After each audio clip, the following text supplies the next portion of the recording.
admitted, and he had slept none the less the sleep of the just.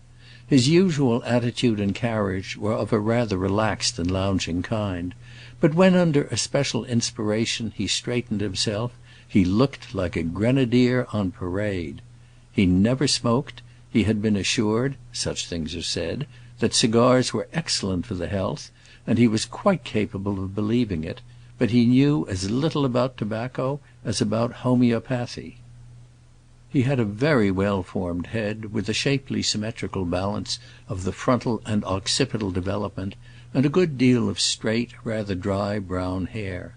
His complexion was brown, and his nose had a bold, well-marked arch. His eye was of a clear cold gray, and save for a rather abundant moustache, he was clean-shaved. He had the flat jaw and sinewy neck which are frequent in the American type, but the traces of national origin are a matter of expression even more than of feature, and it was in this respect that our friend's countenance was supremely eloquent. The discriminating observer we have been supposing might, however, perfectly have measured its expressiveness and yet have been at a loss to describe it.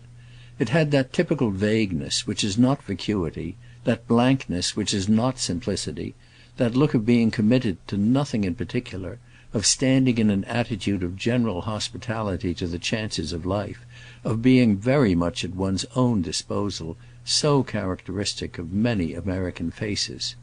It was our friend's eye that chiefly told his story, an eye in which innocence and experience were singularly blended. It was full of contradictory suggestions, and though it was by no means the glowing orb of a young hero of romance, you could find in it almost anything you looked for.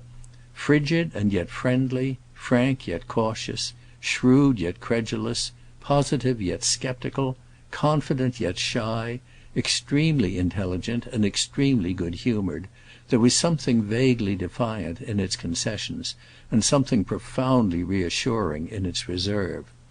The cut of this gentleman's moustache, with the two premature wrinkles in the cheek above it, and the fashion of his garments, in which an exposed shirt-front and a cerulean cravat played perhaps an obtrusive part, completed the conditions of his identity. We have approached him perhaps at a not specially favorable moment. He is by no means sitting for his portrait. But listless as he lounges there, rather baffled on the aesthetic question, and guilty of the damning fault, as we have lately discovered it to be, of confounding the merit of the artist with that of his work, for he admires the squinting Madonna of the young lady with the boyish coiffure, because he thinks the young lady herself uncommonly taking. He is a sufficiently promising acquaintance. Decision, salubrity, jocosity, prosperity, seem to hover within his call.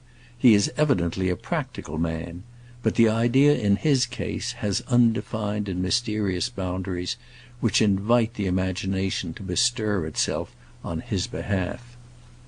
As the little copyist proceeded with her work, she sent every now and then a responsive glance toward her admirer. The cultivation of the fine arts appeared to necessitate, to her mind, a great deal of by-play, a great deal standing off with folded arms and head drooping from side to side, stroking of a dimpled chin with a dimpled hand, sighing and frowning and patting of the foot, fumbling in disordered tresses for wandering hairpins.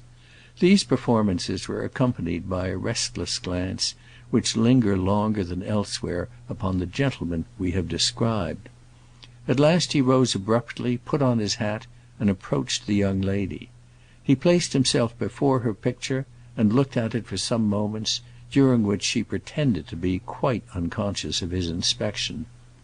Then, addressing her with a single word which constituted the strength of his French vocabulary, and holding up one finger in a manner which appeared to him to illuminate his meaning, "Combien?" he abruptly demanded. The artist stared a moment, gave a little pout, shrugged her shoulders, put down her palette and brushes, and stood rubbing her hands. "How much?" said our friend in English. "Combien?" "Monsieur wishes to buy it?" asked the young lady in French. "Very pretty, splendide. Combien?" repeated the American. "It pleases monsieur, my little picture?"